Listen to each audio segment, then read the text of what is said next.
tranquilas, né? Então você que está lá atrás, por favor, já que as crianças se evadiram do local, né? Amém. Irmãos, tá quente, não tá? Só depende de você. Só depende de você. Quero lembrar você que está aqui hoje, que é membro da igreja, a grande maioria são membros, que após o nosso culto nós teremos nosso almoço. Vocês que estão nos visitando, fiquem à vontade para estar conosco também no nosso almoço.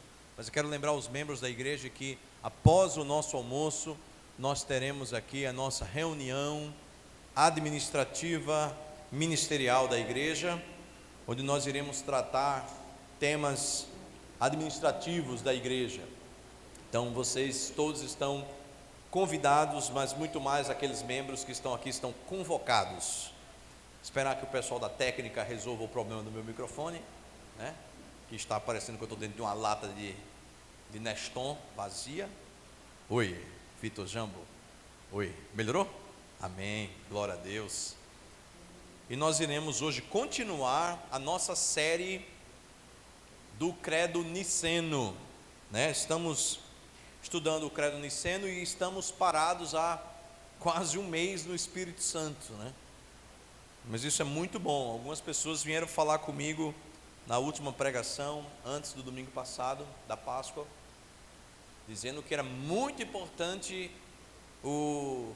a exposição desse credo biblicamente, porque estava também desmistificando algumas questões, principalmente em relação ao Espírito Santo. Então nós já vimos aqui em pregações passadas, nós já vimos que o Espírito Santo não é uma força. Nós já vimos que o Espírito Santo não é o poder de Deus. Vimos que o Espírito Santo é uma pessoa, é a terceira pessoa da Santíssima Trindade. Como uma pessoa, há um relacionamento que tem que ter tido com esse Espírito se relaciona conosco. Vimos também que esse Espírito é o penhor da nossa salvação. Vimos que o Espírito é aquele que sela em nós a salvação comprada por Jesus Cristo na cruz. Vimos também que o Espírito Santo, além de ser o penhor e ser uma pessoa da Santíssima Trindade, vimos também que o Espírito Santo, ele tem um trabalho específico na Trindade em relação ao povo de Deus. O Espírito Santo é aquele que aponta para Cristo. Então vimos aqui também que tudo que o Espírito faz, ele não aponta para si mesmo. E é importante que você entenda o seguinte, que essa pregação de hoje, sobre os dons do Espírito Santo, vai voltar várias vezes para aquela pregação que eu trouxe aqui sobre o Espírito aponta para Jesus. Por causa de uma má interpretação da teologia dos nossos irmãos pentecostais, nós acabamos muitas vezes tratando o Espírito como algo impessoal. Mas além de ser uma pessoa, é uma pessoa que aponta para o Filho de Deus. Além de ser uma pessoa, é uma pessoa que aponta para aquele Cristo que morreu na cruz. Além de ser uma pessoa, é uma pessoa que nos santifica e nos faz parecidos com o próprio Filho de Deus. Então nós temos que compreender exatamente o trabalho do Espírito Santo, para que nós possamos entender os dons do Espírito. E hoje eu quero que os irmãos abram as suas Bíblias, e lembrando que nós não estamos pregando o texto expositivamente nessa série, porque essa série é sobre o Credo Niceno. Abra suas Bíblias no livro de Atos, capítulo 1, e eu vou pedir para Mateus colocar o credo, tá? Para a gente fazer a leitura aqui. Mas abra sua Bíblia em Atos, capítulo 1, e nosso irmão Mateus vai pôr aqui rapidamente o credo, para que a gente possa...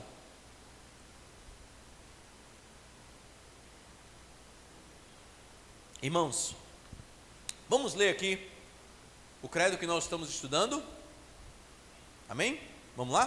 Toda a igreja?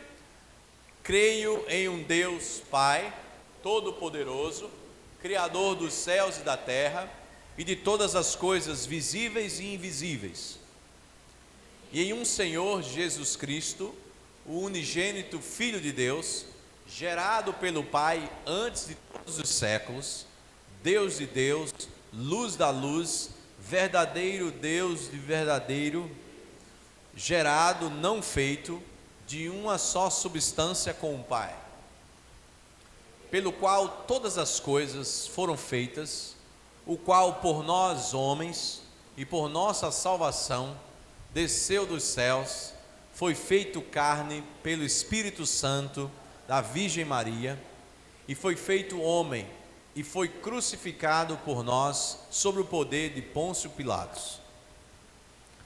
Ele padeceu e foi sepultado, e no terceiro dia ressuscitou, conforme as Escrituras.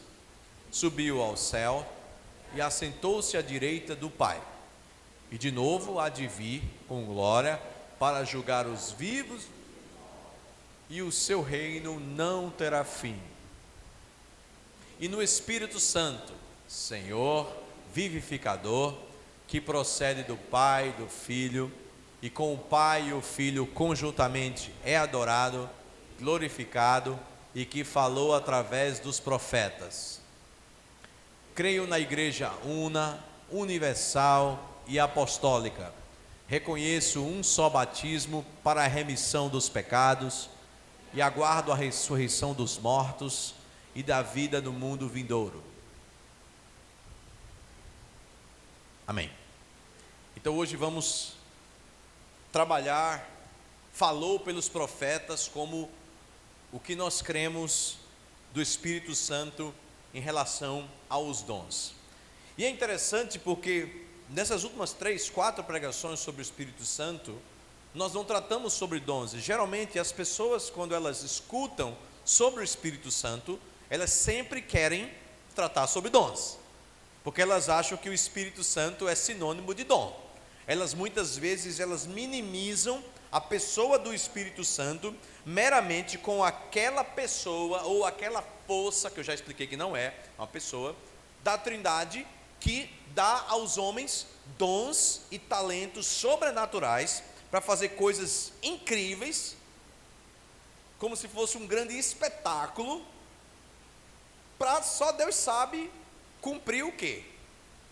Então hoje nós vamos entender quais são os dons, por que eles existem e como nós devemos utilizar desses dons, buscar desses dons para edificar a igreja. Então, Atos capítulo 1, versículo 8, e todos os irmãos podem ter acesso a esse estudo se você vai para o pequeno grupo durante essa semana, mas diz assim, Atos capítulo 1, versículo 8, e é isso que o pessoal se apega: mas recebereis o quê? É o quê? Poder. Recebereis poder ao descer sobre vós quem? O Espírito Santo. Eu quero parar nessa primeira vírgula aqui para te dizer o seguinte: vivemos em um mercado do Espírito Santo eclesiástico que quer colocar sobre o Espírito este que é o doador do poder, somente o poder. As pessoas param no poder, a ser cheio do Espírito Santo, ter uma vida cheia do Espírito Santo, receber os dons do Espírito Santo, é ter uma vida cheia de poder, e é verdade. Uma vida cheia do Espírito é uma vida poderosa, uma vida cheia do Espírito é uma vida que está cada vez mais sendo relevante no seu meio social, na sua comunidade, na sua família, na sua igreja. Então é uma vida poderosa. Uma pessoa cheia do Espírito Santo é uma pessoa que é vista. Uma pessoa que é cheia do Espírito Santo é uma pessoa que trabalha muito, que se esforça muito, que muitas vezes leva muita lapada. Por quê? Porque as pessoas estão vendo. Uma pessoa cheia do Espírito é alguém poderoso, sim, meus irmãos.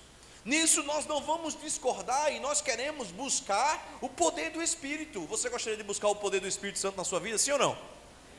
Então nós queremos ser uma igreja que é cheia do Espírito. Nós queremos ser uma igreja que recebe do alto o poder do Espírito Santo, e vocês receberão poder ao descer sobre vós o Espírito Santo. Essa é uma promessa do próprio Jesus Cristo.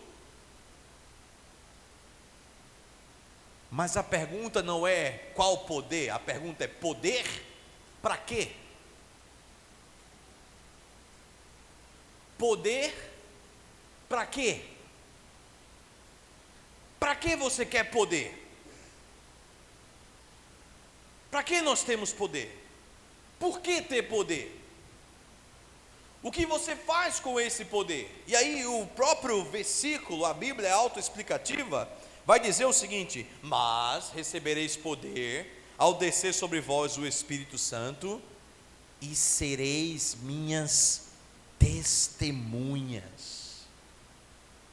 E ele fala tanto em Jerusalém, como na Judeia, como em Samaria, até os confins da terra. Então, sabe para que o Espírito Santo, quando desce sobre nós, nos enche de poder?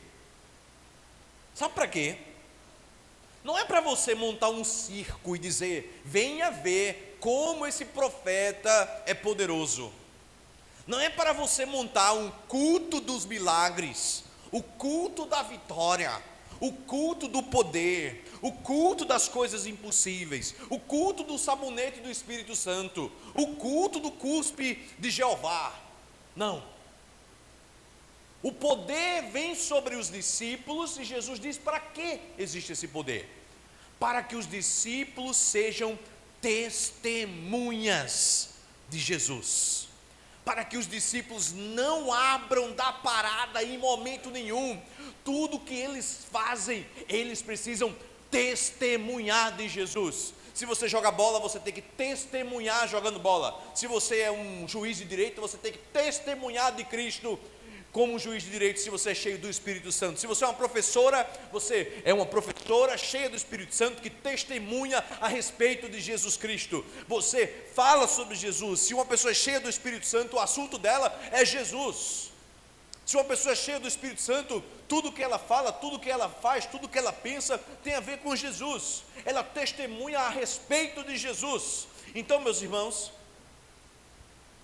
para que nós possamos com essa introdução pensar, se você quer ser cheio do Espírito Santo, deixe de lado as conjecturas que você aprendeu até aqui e comece a pensar nisso. Uma pessoa cheia do Espírito testemunha a respeito de Jesus Cristo. Uma pessoa com o poder do Espírito na sua vida é uma pessoa monotemática. O assunto dela é Jesus Cristo. O assunto dela é o Filho de Deus. O assunto dela é a encarnação do Verbo. O assunto dela é a justificação que Cristo compra na cruz por nós. O assunto dela é o derramado sangue de Cristo na cruz do Calvário, lavando a minha, a você e a sua igreja dos nossos pecados. Por quê? Porque a palavra de Deus está dizendo, o próprio Jesus: e ao descerem sobre vós o Espírito Santo, vocês terão poder para testemunhar. Sereis minhas testemunhas. Então, a primeira coisa que você tem que entender é que qualquer dom que eu vou falar aqui, qualquer dom que eu for explicar aqui, precisa apontar para Jesus. Olha, deixa eu falar uma coisa para você. Uma pessoa pode ter todos os dons do Espírito, se ela não aponta e não glorifica a Jesus Cristo, ela não está edificando a igreja de Jesus. Se ela não edifica a igreja de Jesus, ela vai ser julgada no último dia por Deus, por ter os dons e não ter utilizado para a glória de Deus. Afinal de contas, a palavra de Deus é muito clara, meus irmãos. A palavra de Deus é muito clara, e teve um domingo desse aqui, eu falei sobre o fruto do Espírito. E dos frutos do Espírito nós vimos claramente que nós não somos reconhecidos nem por Deus, nem pelos outros, como uma pessoa cheia de Deus, se nós tivermos os dons. Nós somos reconhecidos por Deus que somos de Deus, se nós tivermos o fruto do Espírito na nossa vida. Então, imitar o dom da pregação, do apacentamento, do cuidado. Eu posso olhar para João e dizer assim: João, não, eu cuido de você, eu amo você, eu estou com você, eu caminho com você, eu tô ombro a ombro com você. Mas na hora que João precisa, eu pulo fora. Imitar dom é muito fácil. Eu posso imitar o dom de línguas e falar em línguas estranhas aqui, em outros idiomas e outras línguas, e o povo vai cantar, o povo vai gritar, o povo vai ficar feliz, e aí? Mas eu também só estou imitando. Eu posso dar uma de profeta, levantar uma profetada, dizer: eis que te digo, eis que tu és, eis que tu vais, eis que tu vens. Posso imitar um dom desse, edificar, usar da minha oratória, da minha capacidade linguística, do meu sofismo.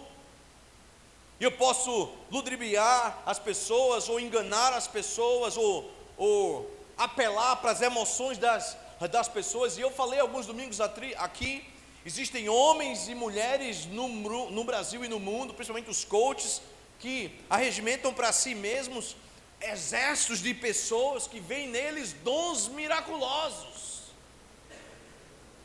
pessoas que destravam mentes, que mudam realidades.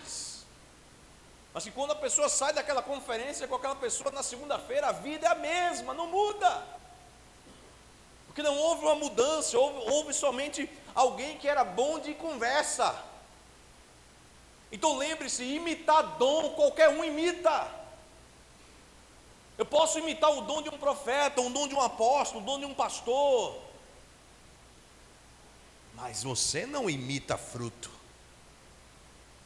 No dia a dia, meu amigo, quem vai conviver com você vai saber se você é um pacificador, se você é manso, se você tem domínio próprio, se você é paciente. No dia a dia o cara dá para saber. Então cuidado, você não precisa ser reconhecido pelos dons, você precisa ser reconhecido pelos frutos. Amém? Vamos para aqui. E nós vamos correr aqui para que a gente possa explorar bem esse texto aqui. Então, meus irmãos, vamos compartilhar aqui os dons em relação ao descobrindo e desenvolvendo os dons do Espírito. Primeiro temos que conhecer os dons. A palavra de Deus no livro de 1 Coríntios, capítulo 4, versículo 7, capítulo 12, versículo 4 a 7, diz assim: ora, os dons são derivados, mas o Espírito é o mesmo. E também há diversidade nos serviços, mas o Senhor é o mesmo.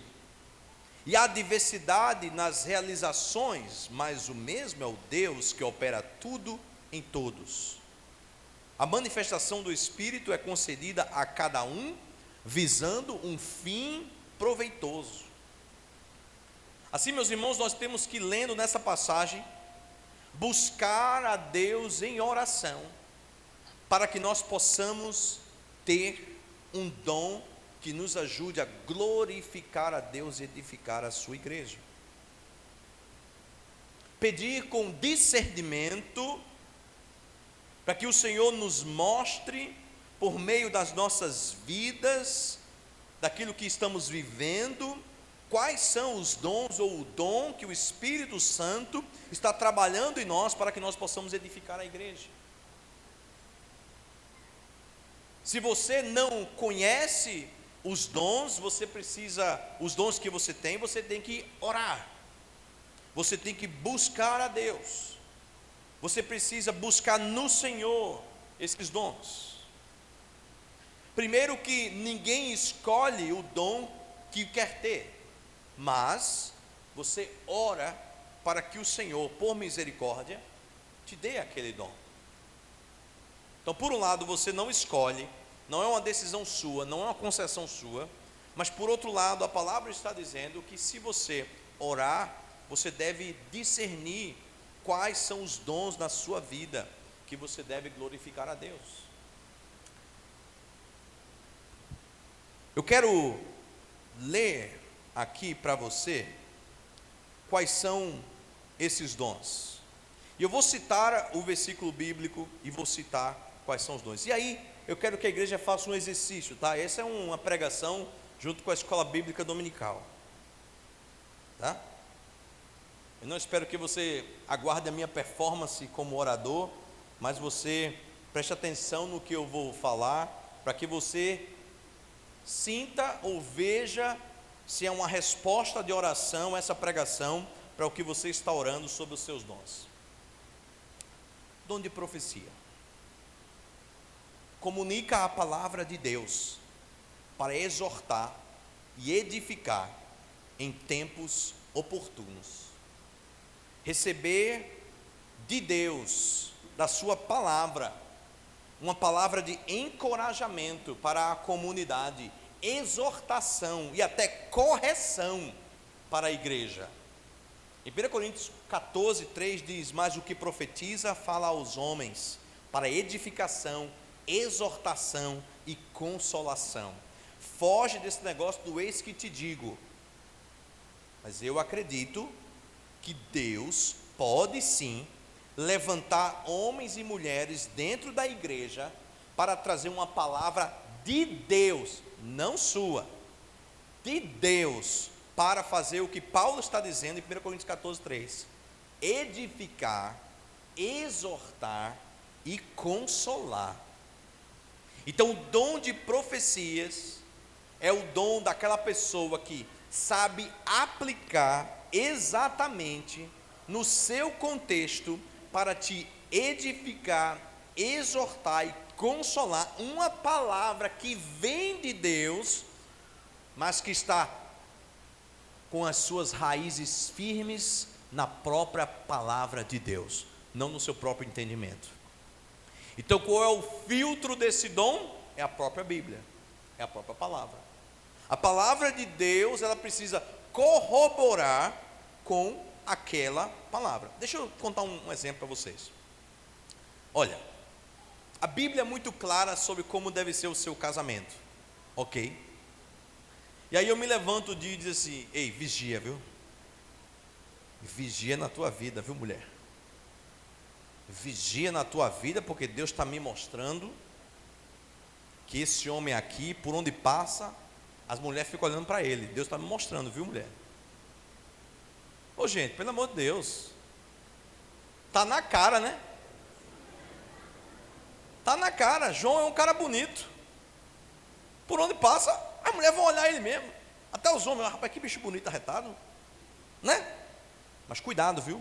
Porque tem muita gente, às vezes, na igreja, que faz isso. Agora me diz, onde é que isso está claro na Bíblia de que isso acontece? Agora, você chega para o irmão e diz assim: meu irmão, você deveria vigiar, porque você é um homem de boa aparência. E cuidado, Satanás pode atacar a sua vida por meio de pessoas que queiram destruir seu casamento. E a palavra de Deus manda você ser prudente, manda você cuidar da sua esposa, amar a sua esposa, manda a esposa cuidar do marido, amar o marido, nutrir o marido, para que ele não se sinta desejado pelas mulheres de fora. Então, um profeta fala assim, ele falou algo que era pertinente, que era necessário. Ele vai na palavra de Deus, ele diz: olha, a Bíblia está dizendo que você tem que cuidar dele. A Bíblia diz que o homem deve beber água da sua própria cisterna. Está entendendo? Então, o profeta é aquele que ele tem a cara de pau de Jeová. Ele vai falar da palavra de Deus, verdades e questões difíceis muitas vezes, mas ele vai trazer para você o discernimento do que a própria palavra já está tratando sobre aquela área. Então, eis aí a profecia. Agora, pastor, e aquelas profecias que a gente escuta? Eis que você vai viajar, você vai fazer isso. Gente, eu já passei por isso e Deus fez mesmo, viu? E pessoa olhar para mim e dizer: olha, o Senhor está me dizendo que Deus vai fazer isso na sua vida, vai acontecer isso. Amém. Mas isso vai sendo no ministério da pessoa. Quando não é algo antibíblico, você diz assim: não, o Senhor que confirme, se for da vontade de Deus. Mas a igreja vive disso. A igreja vive de ficar esperando alguém que se levante para... Rapaz, eu tinha um pastor meu, presbiteriano, que ele disse que foi assumir uma igreja no interior da Bahia. Disse que tinha uma irmã numa igreja presbiteriana. Tem 2 irmãos presbiterianos lá atrás. presbiteriana. Diz que tinha uma irmã que encarnava o Pai, a outra o Filho e a outra o Espírito Santo. Dentro da igreja presbiteriana, que é uma igreja séria, viu? Diga aí. E aí, pastor? Aí quando o filho se levantava, que estava falando alguma coisa, o pai se levantava e dizia assim: eis que sou o pai e te digo, cala-te. E o outro tinha que calar. Então, a igreja, dentro da igreja histórica, que nós cremos que é uma igreja saudável, então, nós temos que tomar cuidado. A igreja não vive de profetas, a igreja vive da verdade, da palavra de Deus. A igreja vive do que está escrito, a igreja vive do manual de escritura de Deus. As escrituras são um manual perfeito, divino para a constituição da igreja, irmãos. Agora, isso não quer dizer que Deus também não use homens e mulheres para exortar, edificar, consolar, encorajar a igreja. Existe um dom de servir, esse quase ninguém quer, porque esse não aparece. Esse é o cara que veio, que limpou a igreja, que lavou, que lava os pés da comunidade, tem a sensibilidade das necessidades dos outros, de servir com humildade. É o irmão que sempre está suado, é o irmão que é menos abraçado, que é aquele irmão que sempre está fedendo. E é o dom de servir. E o dom de servir tem uma característica interessante. Jesus era esse servo. Jesus servia. O dom de serviço deve ser encarado como o irmão que alivia os fardos dos irmãos da comunidade. Romanos 12:7 diz: se é servir, dediquem-se ao serviço.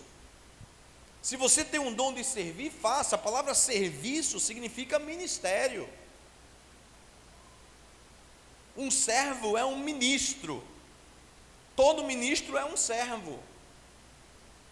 As pessoas gostam do púlpito, gostam de ser profeta, gostam de ser mestre, gostam de ser pastor, mas elas esquecem que, e eu vou falar isso aqui mais uma vez, e já falei isso, e já falei no púlpito, falei uma vez na internet, fui mal compreendido, vou falar no púlpito de novo, que é para ver se o pessoal escuta que eu falo no púlpito. Para mim, ministério pastoral tem mais a ver com uma vassoura e uma pá do que com o púlpito. Fuja daqueles caras que querem começar ministério pastoral no ensino, no púlpito. Eu vou falar da internet agora. Fuja daqueles caras que querem púlpito. Pastorado começa na vassoura, não é no púlpito. Pastorado começa na pá, não é no púlpito. E nós vivemos uma inversão de valores no que é ministério pastoral. A pessoa chega na igreja, vê o pastor Giovanni aqui em cima, eu quero ser igual a ele porque ele está aqui em cima. Não sabe que a carga e o julgamento que Deus vai ter sobre a vida dele é maior do que o que nós temos na igreja para os outros. Por isso que Paulo diz: se é servir, que faça isso com dedicação, que se dedique ao serviço. Faça, se dedique. Porque Jesus é aquele que se cingiu com a toalha e lavou os pés dos seus discípulos e serviu. Jesus é aquele que disse: eu vim para servir, não para ser servido. Então, ministério ou dom de serviço existe. Eu sou casado com uma pessoa que tem esse dom. E é um dom irritante. Porque quem é servo o tempo todo. E eu fico chateado com ela. Eu digo: não, você não precisa fazer isso agora. Você está muito assoberbada, você está muito cansada. Não faça isso. Deixe para outro fazer. Não, eu tenho que fazer. Eu tenho que fazer. Eu tenho que fazer. Eu tenho que limpar. É uma unção da limpeza. É uma unção de lavar o banheiro da igreja. É uma unção. Sabe? Tanto que Luciene, quando chega nos Estados Unidos, a unha dela cresce. Ela fica 4 meses, 5 meses comigo lá, a unha dela cresce, porque ela não lava um banheiro, né? Lá toda a louça, bota dentro da máquina, liga assim, a máquina liga. Mas aqui no Brasil, as unhas dela, rapaz, tudo. Agora está até crescendo mais, porque ela está tomando uns negócios aí, biotina, não sei o quê, que comprou. entendeu? Mas Luciene tem esse dom, e é irritante. O servo é irritante. O servo é aquele: meu irmão, você está precisando de alguma coisa? Meu irmão, meu irmão, e essa menina? E essa bolsa aí? Não, essa bolsa aqui está pesada. Não, meu irmão, que é isso? Não, que é isso, meu irmão? Não, meu irmão. E essa criança? Não, e esse celular? O servo, ele é chato. Mas tem que ser, porque é servo. Então deixa o servo servir, cara. Deixa o servo servir. Mas as pessoas não querem esse pastor, Giovanni. Não quer. O cara quer estar aqui. Ensino. Passar para o próximo. O ensino comunica as verdades do Evangelho de forma clara e compreensível. Romanos 12, 7. Ele fala: se é ensinar, que ensine. O ensino é colocado sobre as costas dos líderes da igreja, para que esses possam instruir a igreja, instruir o povo de Deus com a sua palavra. São mestres da palavra de Deus, né? Isso em Efésios capítulo 4 também chama de mestres, né? Então o ensino é dedicado muitas vezes aos ministros da igreja, porque eles se dedicaram. 1 Timóteo capítulo 5 vai dizer que aqueles que ensinam, aqueles que se esmeram no ensino, que são presbíteros de ensino. Nós acreditamos aqui nessa igreja que existem presbíteros docentes e regentes, e nesse versículo de 1 Timóteo capítulo 5 mostra que aqueles que se esmeram no ensino, ou seja, o dom de ensino, ele deve ser exercido por líderes da igreja, por aqueles que estão à frente, que serão com certeza julgados por Deus pelo que eles ensinam. Eu quero pular esse de ensino, porque esse é o que todo mundo quer, mas nem todo mundo pode. Dá ânimo. Sabia que existe um dom de dar ânimo? Só de animar os outros. Sabia que existe um dom do Espírito Santo, que a pessoa recebe só para animar os outros? Que quando você chega perto da pessoa, ao invés de você se sentir triste, você sai dali feliz. Isso é um dom do Espírito, gente. Animar. O cara só quer ser. Eu acho que cristiano tem esse dom. É só se dar um abraço nele. Fofinho. Aí, ó. Ele já está animando a igreja. Está vendo? Irmãos, animar. Existe um dom. Olha só, dentro da igreja tem um dom de animar. Não é animar de auditório, não. É de pessoas que te animam, pessoas que te alegram. Eu fiz um treinamento há muitos anos atrás com o Bill Hybels, e ele disse que tinha um amigo dele.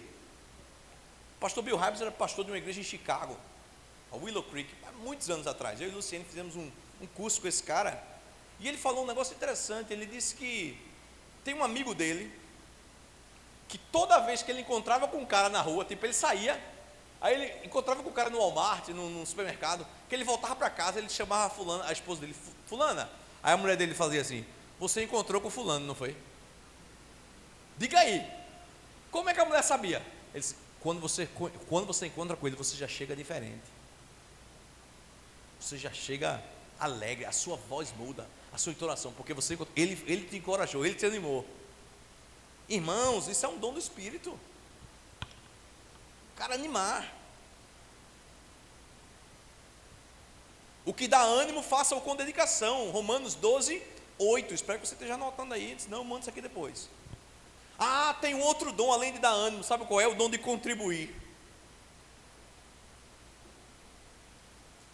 É aquele que se alegra em compartilhar os recursos dele com generosidade. Ele contribui com a obra de Deus, ele supre as necessidades dos irmãos, da igreja local. Romanos 12, 8 diz: o que contribui, faça com generosidade. Eita, esse aqui também tem gente que não quer esse. Contribuir, meus irmãos, é você ser generoso nas suas contribuições. Não é só ser um dizimista fiel, isso está subentendido, mas você contribuir com o teu tempo, com os teus talentos, com os teus recursos, para a edificação do corpo de Cristo. Dizem por aí que tudo se converte rapidamente, o coração se converte, a mente se converte, a alma se converte, mas o bolso é a última parte que se converte. Olha, dinheiro também é espiritual, viu? Contribuição financeira também é dom e é espiritual. Quando nós entregamos por generosidade, estamos dizendo a Deus: Senhor, estamos fazendo isso por amor ao Senhor. Agora, todos devem ser aqueles que contribuem, mas aquele que tem um dom, ele vai além. Ele vai além. Aquele que tem um dom, ele não se contenta a ser somente igual aos outros.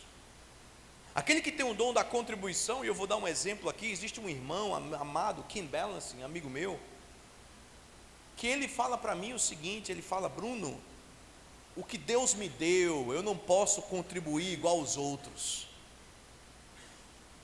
porque eu tenho muito mais do que a média dos outros. Então eu faço porque eu amo a obra de Deus. Me falou isso me constrangendo, dando uma oferta para essa igreja uma vez. Irmãos, contribuir é um dom do Espírito Santo. Você acaba se tornando um meio pelo qual Deus mantém a sua igreja nessa terra. Liderar. O dom de liderar ele guia, cuida, ele nutre espiritualmente outros na fé. Dentro da nossa igreja, esse dom de liderança está muito ligado ao dom de ensino, ao ministro da palavra. Ele produz e traz para a congregação um alimento sólido, por meio de uma liderança capaz e transformadora, sendo um exemplo no dia a dia para as pessoas. Romanos 12:8 diz: o que exerce liderança, faça isso com zelo, com temor, com zelo, com respeito. Liderança. E eu estou falando para que você vá pensando: qual é o meu dom? Misericórdia. Existe um outro dom, dom de misericórdia. Esse é um dom que mostra compaixão, prática, se identifica com os sofrimentos dos outros. Minha mulher diz que eu não tenho esse dom. Minha mulher fala: olha, você tem muitos dons, mas você não tem o dom da misericórdia, Bruno, da compaixão. Eu luto para ter, irmãos. Na verdade, eu luto para ter todos esses dons aqui, mas tem uns que a gente não tem mesmo.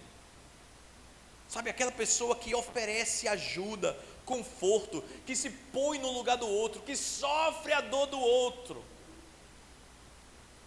Aquele que sente a dor do outro. Se você é assim, talvez Deus está te chamando para você exercer o ministério da misericórdia, da compaixão. O que exerce misericórdia, diz Romanos 12:8, faça isso com alegria. O misericordioso, ele deve fazer isso com alegria. Palavra de sabedoria, ter discernimento divino para aplicar a palavra de Deus às situações específicas. Esse dom também é muito ligado ao dom de profecias. Esse é um dom que orienta e discerne nas decisões baseadas na palavra de Deus e na vontade de Deus. 1 Coríntios 12:8 diz: a um é dado o espírito de palavra de profecia, e a outro de sabedoria. O sábio é aquele que não toca fogo nos assuntos, mas traz calmaria às tempestades por meio de um discernimento no meio de um problema. Sabedoria orienta. Um outro dom é conhecimento. Esse traz para a igreja de Deus profundidade. Esse discerne as questões científicas, porque traz conhecimento. E cuidado, às vezes o que traz palavra de conhecimento se torna um cara muito dos slides, ou das técnicas, ou das fontes. Por isso que você precisa entender que muitas vezes nós subimos aqui no púlpito e cada um de nós que prega nessa igreja, ele tem às vezes um dom ou esse mais forte na sua característica, e aí você não pode dizer que fulano prega melhor do que Beltrano, porque às vezes o irmão, ele não é um pastor ou um pregador, ele é um que conhece bem das coisas, tem palavra de conhecimento. Então não é que a pregação do irmão é ruim nem nada, você precisa notar que Deus deu a ele revelação de conhecimento, de se aprofundar naquilo que é base, que é basilar. E ele se esmera em aspectos espirituais, mas também divinos, mas também humanos e físicos, porque ele tem um dom de conhecer as coisas. Ele não fica na superficialidade, ele vai profundo. Então 1 Coríntios 12, 8 diz: a outro mesmo do Espírito deu uma palavra de conhecimento e fé. O outro dom é fé, confiança total nas promessas de Deus.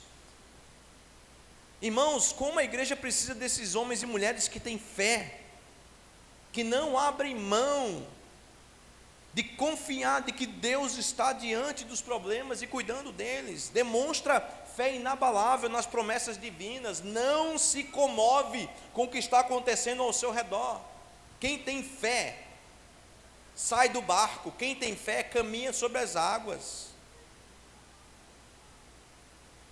Ele fala em 1 Coríntios 12, 9, a fé pelo mesmo Espírito foi dado a alguns.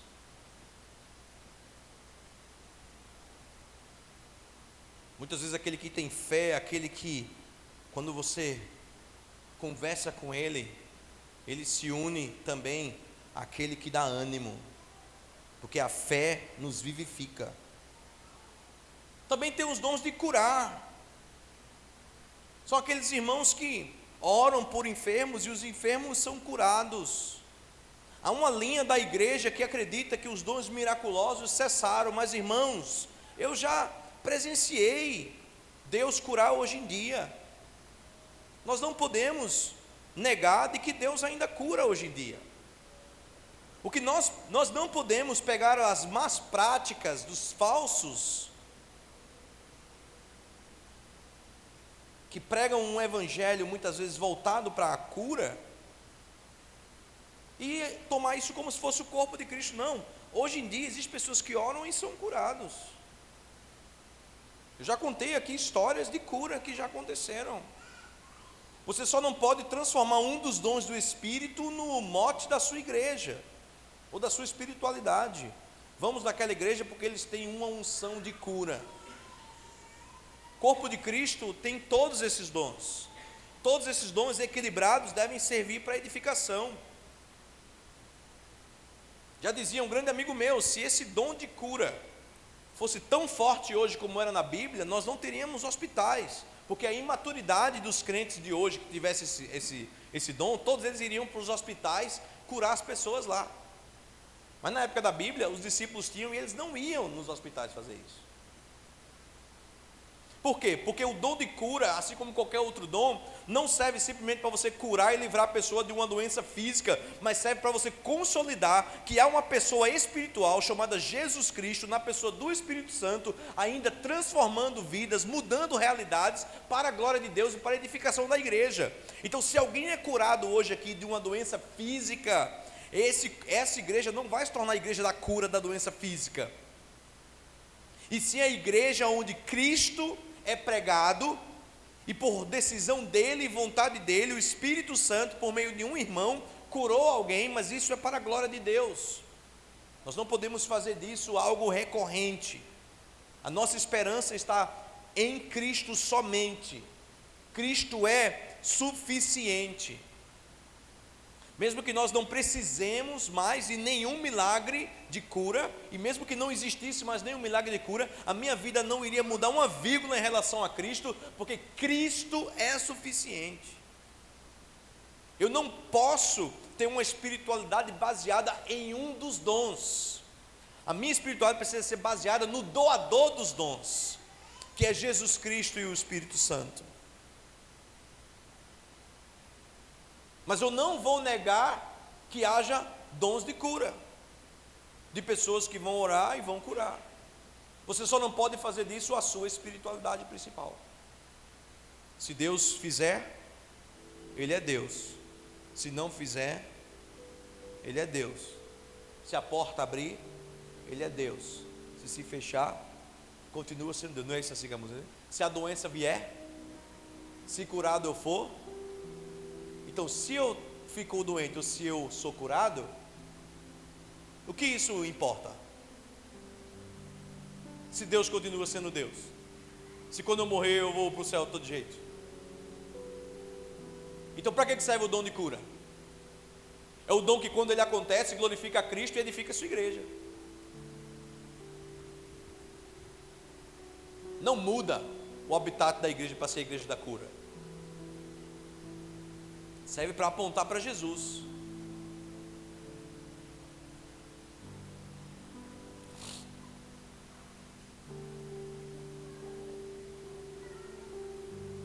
Então, ele fala operação de milagres. Então está no mesmo escopo aqui das curas para muitas pessoas, né?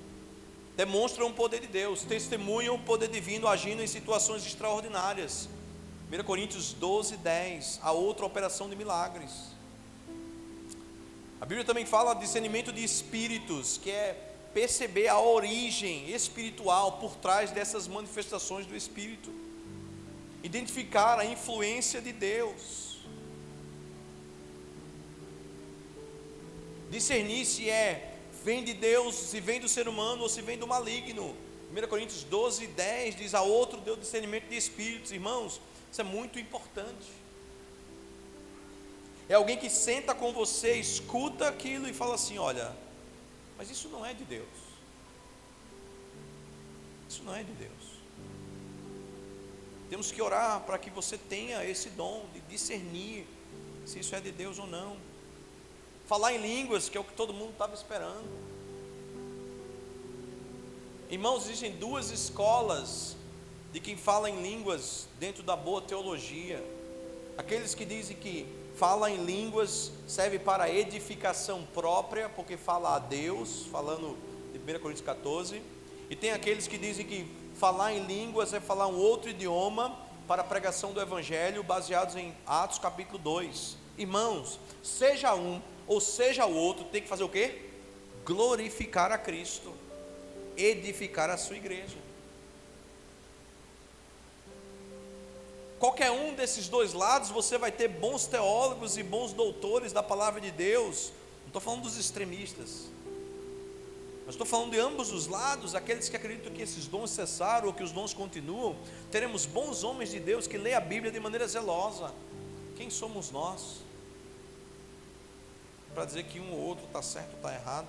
O que nós dizemos é, tanto um quanto o outro, o que acredita que cessou e o que acredita que continua, ambos precisam glorificar a Cristo, edificar a sua igreja. Nós não temos manifestações de línguas aqui na igreja, e eu acredito, por causa da nossa bagagem doutrinária, teológica, histórica, mas irmãos, esse assunto das línguas tem a ver com glorificar a Cristo de novo. Se alguém fala em línguas estranhas e não edifica o corpo de Cristo, não edifica a Cristo, não edifica a sua vida, não adianta falar em línguas, levantar e voltar a viver a mesma vida que tinha antes. A minha pergunta quando alguém tem uma experiência sobrenatural com o Espírito Santo é: o que você mudou em relação ao seu casamento, em relação à sua comunicação com os seus filhos, em relação ao teu ambiente no teu trabalho, em relação à tua ansiedade, à tua dependência de Deus? O que mudou?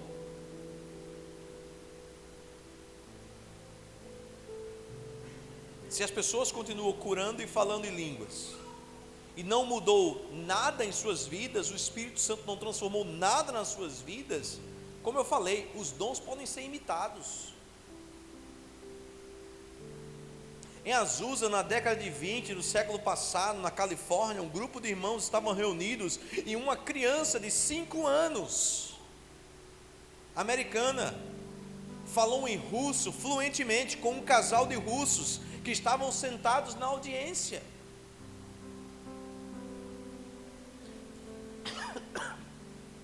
Falando sobre a importância deles dedicarem sua vida a Deus. E aquele casal de russos começou a chorar, e ninguém estava entendendo nada, porque era em russo. E no final, aquele casal disse: essa criança nos fez retornar para o nosso Deus hoje.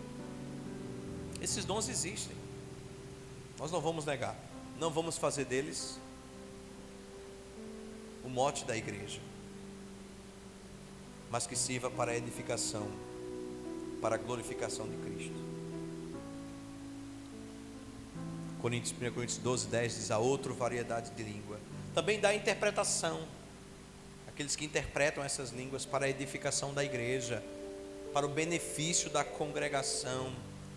Em 1 Coríntios 12:10 diz: e a outro da interpretação dessas línguas. E eu vou parar aqui, porque eu estou lendo esse texto, para que você possa pensar, qual desses aí é um que eu talvez me alimente dele. E eu quero convidar você a voltar no próximo domingo, para que você escute sobre os dons ministeriais da igreja. Mas eu tenho uma pergunta para fazer para você. O que é que você faz com os pés nas costas, que você sabe que deveria glorificar a Deus com aquilo? Seja a sua capacidade de comunicação, de negociação, de vendas, seja a sua capacidade com números, habilidade administrativa, seja a sua tranquilidade, sua mansidão. O que você faz que as pessoas lá fora reconhecem em você que aquilo é um talento que sobressai na sua vida? Provavelmente é aí aonde o dom de Deus está escondido. E quando é que o talento se torna dom de Deus? É quando ele glorifica a Deus. Se o teu dom glorifica a Deus, aí deixou de ser um talento, passa a ser uma dádiva de Deus. Agora, o pior vai ser essa parte agora. Cuidado, porque muitos de nós temos dons e nós estamos enterrando. Muitos de nós temos uma falsa humildade de dizer: não, eu não posso, eu não consigo, eu não sei. Irmãos, se Deus te deu um dom, é para edificar a igreja. No próximo domingo nós vamos falar sobre os dons de ministeriais. Meus irmãos, se Deus te deu, se Deus te chamou, coloque a sua vida diante do Senhor e faça. Não tenha medo, não abre mão de servir a Deus com aquilo que Deus colocou na sua vida. Persiga aquilo que Deus colocou para você. Faça, glorifique a Deus, não pise nas outras pessoas, faça por amor, faça por gratidão, faça com generosidade. Se Deus te chamou, faça. Respeite a igreja. Faça, use seu dom na igreja, porque hoje tem um bocado de pessoa que pensa que dá para viver o dom do Espírito de Deus apesar da igreja, que a igreja é uma instituição humana, que a igreja é uma instituição falida. Não é, a igreja é o corpo de Cristo, somos nós, isso aqui é igreja. Igreja tem pastor, presbíteros, diáconos, igreja tem os ministérios, igreja tem todos esses dons que eu falei aqui, e muito mais que nós vamos falar domingo que vem. Se o dom não é vivido na igreja, você está usando como um talento para o mundo.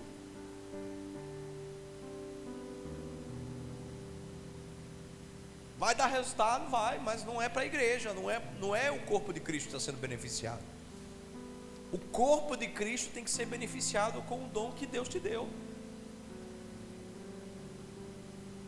Baixe sua cabeça, vamos fazer uma reflexão, vamos fazer uma análise de consciência. Toda essa lista de dons que eu falei,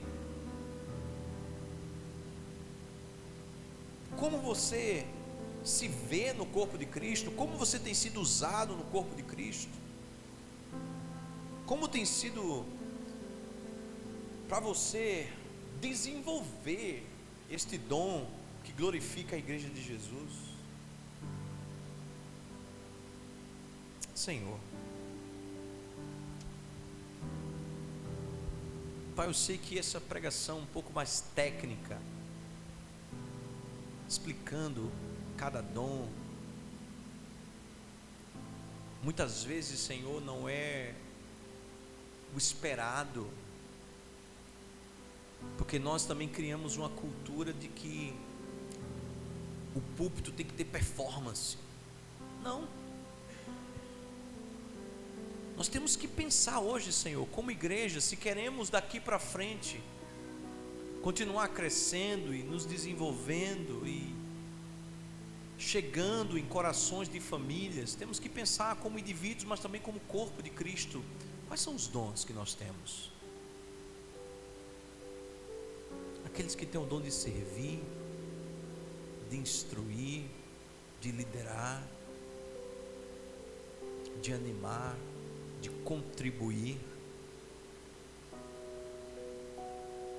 Aqueles que são profetas do Senhor, aqueles que falam em outras línguas, seja para edificação ou para pregação, propagação da tua palavra. Aqueles que oram e as pessoas são libertas dos seus males. Ó Senhor, nós queremos deixar claro como igreja que o teu Filho é suficiente para nós, que os nossos dons precisam, inclusive, precisam ser ofuscados pelo fruto do Espírito na nossa vida, que é de fato a transformação do nosso caráter. Senhor, nos ajuda a buscarmos de fato sermos dominados pelo Espírito de tal ponto que possamos frutificar, e que esses dons sejam utilizados debaixo dessa frutificação para a edificação da tua igreja. Senhor, todos nós estamos aqui nesse momento clamando ao teu Espírito que nos faça pensar nessa semana: o que é que eu tenho colocado à disposição do meu Deus? Quais são os dons que eu tenho colocado em prática para edificar e glorificar a Cristo na sua igreja? Nos perdoa, Senhor, os nossos pecados, nos perdoa as nossas falhas, nos perdoa quando nós colocamos tantas desculpas, Senhor, para não cumprir os dons.